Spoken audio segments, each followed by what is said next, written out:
एक रात्र ची पडछाया छाया. पहाट झाली, पहाट झाली, सूर्य उगवला. ती छाया ती पडछाया सात काही सोडेना. पहाट झाली, सूर्य उगवला. ती छाया पडछाया काही साथ सोडेना. ती हळूहळू, ती हळूहळू, ती हळूहळू अशी सोबत येत राहिली. ती हळूहळू, ती हळूहळू अशी ती सोबत येत राहिली. रात्रीचा खेळ चाले, रात्रीचा खेळ चाले. एकी झाडाचं पान फुले न हाले. रात्री आकाशात चंद्र स्तोई स्थिर मनाने बघत बसे. बंगल्याजवळ अंधारात कोणी नव्हते आले. शेवटी अचानक अंधारामध्ये छाया पडछाया झोपाळा हलवते. अचानक गायब होते, अचानक पुन्हा येते. असं करत करत पहाट झाली, पहाट झाली, पहाट झाली.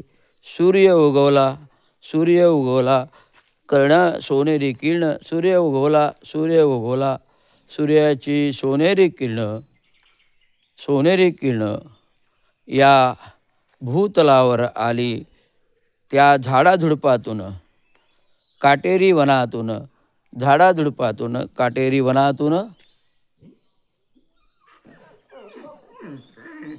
झाडाझुडपातून, काटेरी वनातून, झाडाझुडपातून आली सूर्यकिरण. आणि हे दोन अतिरेकी घुसले कुठून. झाडाझुडपातून सूर्यकिरण आले कुठून, हे दोन अतिरेकी घुसले कुठून.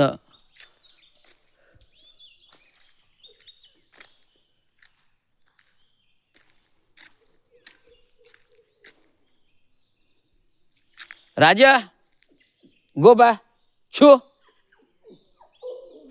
राजा छू, छू दॅट गाइज अटॅक.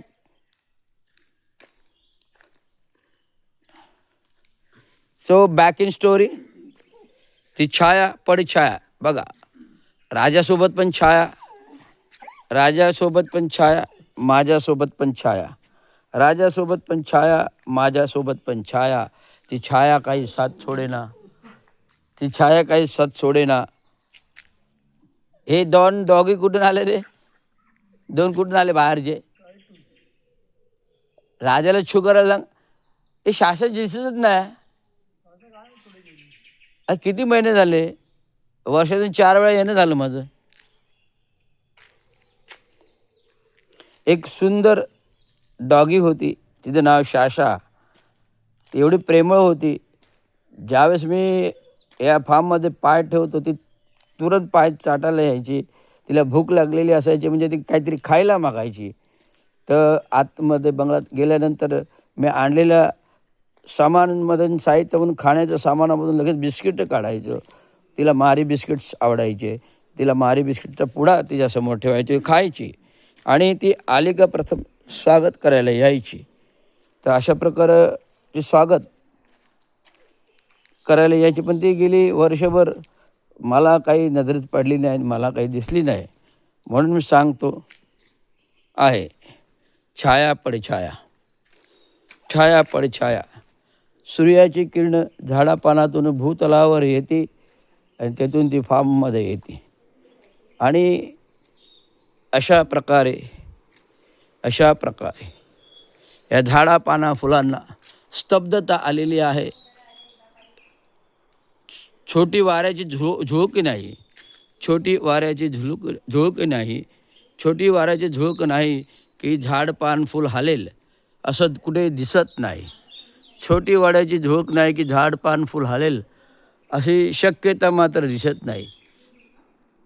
सकाळच्या प्रहरी हा वारा झोपलेला आहे असं तरी मला वाटतं. रात्रभर थकलेला आहे, रात्रभर थकलेला आहे. रात्रभर हवा थकलेली, वारा थकलेला आहे आणि थकल्यामुळे तो आज दिवसभर झोपलेला आहे. हा झोपलेला असल्यामुळे एकी पान, एकी फूल, एकी झाडाचा पत्ता, एकी फांदीचा पत्ता हलत नाही. ही आहे खरी व्यथा निसर्गाची. जर निसर्ग हलू लागला, जर निसर्ग डोलू लागला, जर अचानक पावसाचा बरसात झाली, वारेमा पाहिलं तर ढगफुटी झाली, तर पूरस्थिती झाली, तर दयनीय अवस्था होते.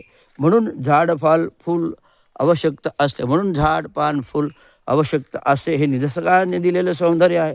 ज्याचं स्त्रीचं सौंदर्य असतं. जसं स्त्रीचं सौंदर्य असतं, ते सौंदर्य आपण स्वतः किती छानपणे उपभोगत असतो. हे सौंदर्य असतं जे आपण किती छानपणे उपभोगत असतो, आनंद घेत असतो. ह्या प्रकारे निसर्गाच्या वातावरणात त्या प्रत्येक गोष्टीचा आनंद घ्यायचा. त्यात कशी लाज लज्जा शरम नाही आहे. जे आपल्याला आवडते ते करावं, जे आपल्याला आवडते ते करावं, जे आपल्याला आवडते त्याचा आनंद घ्यावा, कुठल्याच्या बंधनात न अडकता. असं माझा स्वभाव आहे. त्यामुळे मला जे आवडतं ते मी करतो. मी कुणाच्या बंधनात नाही आहे, कुणाच्या याच्यात नाही. त्यामुळे मला जे मुक्तपणे आवडतं, मी मुक्त विचारी आहे. मग कुठल्याही असोत, प्रेमाच्या असोत, मैत्रीच्या असोत, जे हवं आहे ते बोलून दाखवायचं आणि मिळालं तर उत्तम. जे हवे ते बोलून दाखवायचं, मिळालं तर उत्तम, ते तिने दिलं तर उत्तम. आनंदाने आनंदाने स्वीकारता येईल. धन्यवाद.